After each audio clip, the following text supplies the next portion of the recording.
எப்போதும் மரமாவது வியர்வை துளிகள் குருதியானது. நம்பிக்கை வைத்தவர் யாவரும் இங்கே, நான் இல்லத்தில் நான் மட்டும் இங்கே. சிரிப்பென்னும் முகம் மூடி அணிந்து கொண்டேன், சிறு பிள்ளை போல உள்ளே அழுது கொண்டேன். தோல்விகள் மட்டும் தோள் சேர, வெற்றிகள் ஏனும் விலகி போக.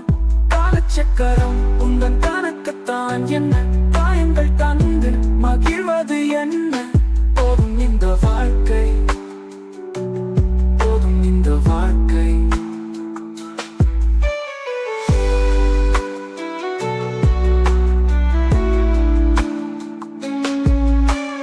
இழப்பதற்கு இனி ஏதும் இல்லை, இருள் பயணத்தில் இனி பயமும் இல்லை. பேசின வார்த்தைகள் தேவையில்லை, மௌனத்தை மொழியாக ஏற்க தடையும் இல்லை. காயங்கள் ஆறும் புதியது வருது.